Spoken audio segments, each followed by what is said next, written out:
దేవుని ఎంపిక చాలా గొప్పది.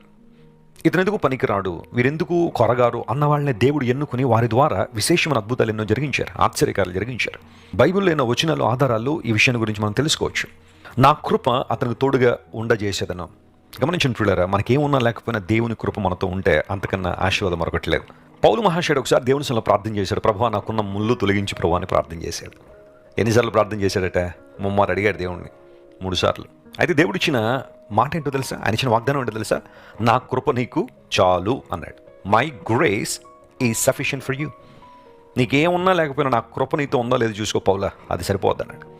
ఎంత అద్భుతమైన ఆన్సర్ అది. ఈరోజు బహుశా నీ జీవితంలో కూడా చింతలు, కలవరాలు, ఆందోళనలు నిన్ను కృంగదీస్తున్నాయా? ఏ ఒక్కరు నాకు తోడుగా లేరని బాధపడుతున్నావా? దేవుని కృప నీకు తోడుగా ఉంది. ఆ కృప నిన్ను రక్షించే కృప, ఆ కృప నిన్ను దేవునికి దగ్గరగా తీసుకొచ్చే కృప, దేవుని కృప నిన్ను బలపరిచే కృప. పౌలు మహాశయుడు అంటాడు అందులో తిమోతికి రాస్తూ, నా కుమారుడా, క్రీస్తు యేసునందున్న కృప ద్వారా నువ్వు బలవంతుడు కమ్మని. బలహీనమైన క్షణాలు కొన్నిసార్లు మన జీవితంలో రావచ్చు. ఎంత ధైర్యంగా ఉంటున్నా కొన్ని పరిస్థితులు మన మీదకి వచ్చినప్పుడు ధైర్యాన్ని కోల్పోవచ్చు. అలాంటి పరిస్థితుల్లో ఆత్మబలం ఎక్కడి నుండి తీసుకోవాలి? ఎక్కడి నుంచి మనకు బలం వస్తుందంటే దేవుని కృప ద్వారా. దేవుని కృప అనే ధనాగారము నుండి మనకు కావలసిన ఆధ్యాత్మిక సిరులు, సంపదలు మనం తీసుకోవచ్చు. Hour God is full of grace. మన దేవుడు కృపా సంపన్నుడు. ఆయన కృపా సమృద్ధి కలిగిన వాడని బైబిల్లో రాయబడి.